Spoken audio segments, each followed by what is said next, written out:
नमस्कार विद्यार्थी मित्रांनो, मी अक्षय स्टडी मॅथ यूट्यूब चॅनलवर आपले स्वागत करतो। आपण पाहत आहात 5 मिनिटमध्ये 5 प्रश्न। येणाऱ्या सीटेट भरतीला अनुसरून आम्ही ही सिरीज सुरू केलेली आहे। तर त्या सिरीजचा आज आपला तिसरा सेट, तो वेळ वाया न घालवता सुरू करूया आजच्या तिसऱ्या सेटला। पहला प्रश्न, यदि किसी कस्बे की जनसंख्या 60,000 से बढ़कर 65,000 हो जाती है तो जनसंख्या वृद्धि है। आता इथे कॉन्सेप्ट लागू होतो पर्सेंटचा। कसा? कारण ऑप्शन आपल्याला पर्सेंट मध्ये दिलेले आहे, तर पर्सेंटचा आपल्याला हे लागू होतो इथं। तर पहा काय म्हणते, जनसंख्या किती होती आधी? 60,000 झाली किती? 65,000, म्हणजे वाढली आहे कितीने? 5,000ने। तर वाढली कितीने आहे? 5,000ने। आणि किती पर्सेंटची वृद्धी झाली आहे ते काढू आपण पर्सेंटने। पर्सेंट म्हणजे 100। चला, 2 शून्य 2 शून्य कॅन्सल, इथले 2 शून्य हे 2 शून्य कॅन्सल, 6 ने याला भाग देऊ, 6 नाटी 48, उरले किती? 2, खाली आहे 6 आणि बे एक बे, बे त्रिक 6, म्हणजे 8 1/3 आपलं ह्या प्रश्नाचा राईट आन्सर होऊन जाईल। म्हणजेच ऑप्शन नंबर 2, ऑप्शन नंबर 2 ह्या प्रश्नाचा राईट आन्सर होऊन जाईल मित्रांनो। चला नेक्स्ट प्रश्न। नेक्स्ट प्रश्न हा ऍडव्हान्स मॅथचा आहे। कसा आहे, सीटेट म्हटलं की अर्थमॅटिक तर विचारतातच, पण ऍडव्हान्सच तितकंच महत्व आहे। तर ऍडव्हान्सचे प्रश्न तुम्ही स्किप नका करत जाऊ, त्याच्याकडे सुद्धा लक्ष देत जा। चला प्रश्न नंबर 2, एक समचतुर्भुज के विकर्णों की लंबाई 16 सेंटीमीटर और 12 सेंटीमीटर है, इसकी भुजा की लंबाई ज्ञात कीजिए। आता समचतुर्भुज म्हणजे काय होते पहा। समचतुर्भुज म्हणजे इंग्लिश मध्ये त्याला म्हणतात रोम्बस। पहा, हे काढली आपण डायग्राम, ए हे 4 कोन सी आणि डी। पहा डायग्राम काढली समचतुर्भुजची। आता दिले काय आहे? विकर्ण। विकर्ण म्हणजेच हे त्याचे कर्ण। एक विकर्ण किती आहे? 16। जसं आपण पकडला डी बी, हा किती आहे टोटल? 16 बरोबर। आणि दुसरा आहे 12। आता ए सी पकडला, हा किती आहे? 12। आता विचारलं काय आपल्याला? विचारलं काय ते पहा, इसकी भुजा की लंबाई ज्ञात कीजिए। आता 4 भुजा आहे, 4 पैकी एका भुजाची लंबाई आपल्याला सांगायची आहे बरोबर। तर आपण पाहू आता। आता पहा इथं ओ करू आपण। पहा आता ए बी सी डी हा झाला समचतुर्भुज। आपल्याला काढायचे एक भुजा, आणि पहा इथं तुम्ही लक्ष दिलं की ते एक ट्रायंगल तयार होतो, ए बी आणि ओ चा बरोबर। या आधारावरून आपण एक भुजा काढून घेऊ, ए बी चीच भुजा काढून घेऊ बरोबर। आता पहा ए आणि सी किती आहे? 16। तर ए आणि ओ किती होईल? 8, कारण सर्वात चारी बाजूंची हे बरोबर असते ना, तर हे आले 8। डी आणि बी किती आहे? 12। तर ओ आणि बी किती होईल? 6 बरोबर। 6 आणि 8 आपल्याला 2 भुजा भेटला आहे, आपल्याला पाहिजे किती? एकच भुजा बरोबर। आणि आता काढायचं काय आपल्याला? ए आणि बी। पहा तसं तर इथं पायथागोरस थेरम सरळ सरळ लागू होऊन जाते, पण जर तुम्हाला जर ट्रिपलेट्स पार्ट असेल, म्हणजे पायथागोरसची त्रिकुटे जर पाहत असेल, तर हे या प्रश्नाचं उत्तर तुम्ही सेकंद भरात काढू शकता। कसं? पायथागोरसचं ट्रिपलेट जर माहित असेल तर 6, 8 आणि 10 चा ट्रिपलेट तयार होतो। तर ऑप्शन नंबर 1, 10 या प्रश्नाचं राईट आन्सर आहे। पण तुम्ही म्हणताल की सर तुम्ही डायरेक्ट सांगितलं, आम्हाला ट्रिपलेट पार्ट नाही। पण जर ऍडव्हान्स मॅथचे प्रश्न जर लवकर आपल्याला सॉल्व्ह करायचे असेल, तर आपल्याला ट्रिपलेट माहित असणं जरुरी आहे। ही ट्रिपलेटची शीट आहे पहा, 3, 4, 5 चा ट्रिपलेट बनतो, 5, 12, 13 चा ट्रिपलेट बनतो। पहा आपलं जे आन्सर आलाय 6, 8, 10 चा, त्याचा सुद्धा ट्रिपलेट बनतो, 7, 24, 25। हे ट्रिपलेट तुम्ही पाठच करून घ्या, कमीत कमी 12 पर्यंत तरी पाठ करून घ्या, जेणेकरून तुम्हाला एक्झाम मध्ये ट्रिपलेट वरून जसं वाटलं तसं डायरेक्ट तुम्ही उत्तर मारू शकता। तर तुम्हाला त्याचा बेसिक कॉन्सेप्ट समजून सांगतो। ट्रिपलेट्स हा पायथागोरस थेरम वरून निघत असते, हे आपल्याला माहित आहे बरोबर।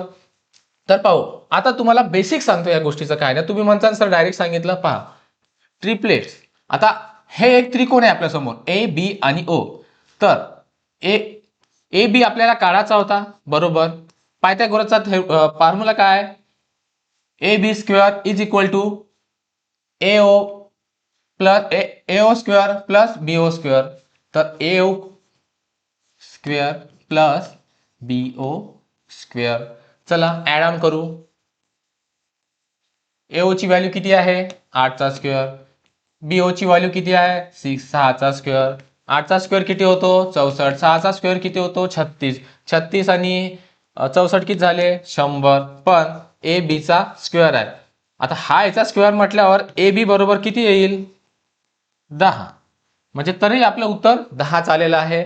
तर ह्या मेथडनं जाण्यापेक्षा जर आपण ट्रिपलेट्स पार्ट केले तर आपल्याला प्रश्न इझी जाईल, हे लक्षात घ्यायचं. तर चला नेक्स्ट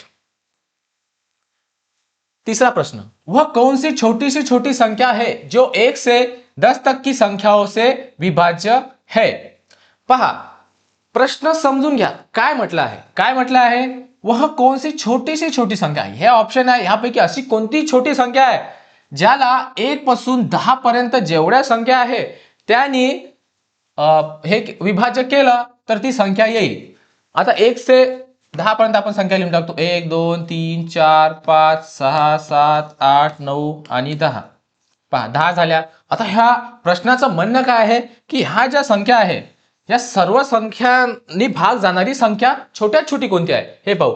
आपण काय करू आता इथे तुम्हाला विभाज्यतेच्या कसोट्या माहित असणं सर्वात महत्वाचे आहे. विभाज्यतेच्या कसोट्या माहित नसेल तर तुम्हाला थोडा टाइम लागेल या प्रश्नाला, पण टाइम वाचवायचा असेल तर आपण डायरेक्ट ऑप्शन वरून जाऊ. पहा कसं 1 पासून 10 पर्यंत म्हटलंय, आपण सर्वात आधी 10ची कसोटी लावू.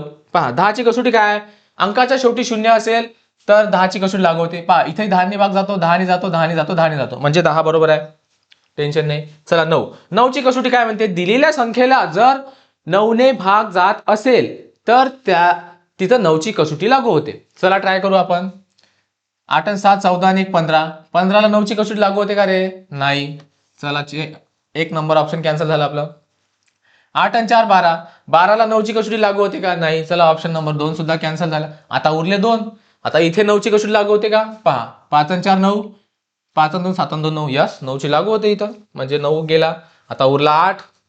8ची कसोटी काय म्हणते, अंकाच्या शेवटच्या 3 अंकाला जर 8 ने भाग जात असेल तर तिथे 8ची कसोटी लागू होते. पहा 8ची कसोटी लागू, 8 48 इथं लागू होते, इथं सुद्धा लागू होते. चला म्हणजे 8 सुद्धा कॅन्सल झाले, उरले 7. 7ची कसोटी लागू होते का, इथं 7ची सुद्धा, एक लक्ष द्या. पहा 10ची लागू झाली, 9ची पण लागू झाली, बरोबर. आपल्याला काय करायचं होतं, छोट्या छोटी. आता ही तर मोठी आहे ना, राहिली कोणती, ही, म्हणजेच सॉरी ही सुद्धा कटून जाईल आणि आपलं उत्तर येईल 3 2520. हे या प्रश्नाचं राईट आन्सर येईल. तर नेक्स्ट, इनमें से इकाई में इकाई अंक क्या होगा. इकाई अंक म्हणजे काय होते रे, एकक स्थानी असलेली संख्या. पहा अशा प्रश्न सॉल्व्ह करताना सर्वात आधी जे एकक अंक आहे ते आपण सेपरेट काढून घ्यायचे.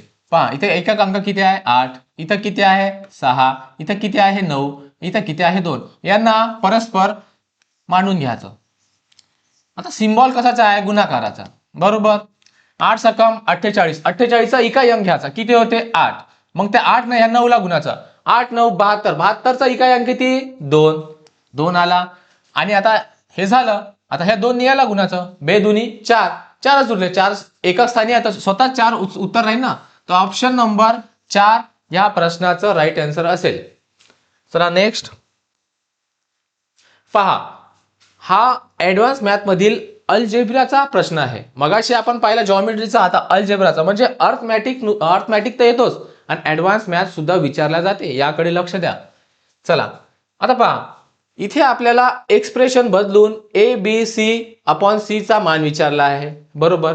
सर्वात सोपी पद्धत आहे. पहा काय दाखवलं आहे, A/3 B/4 C/7, बरोबर.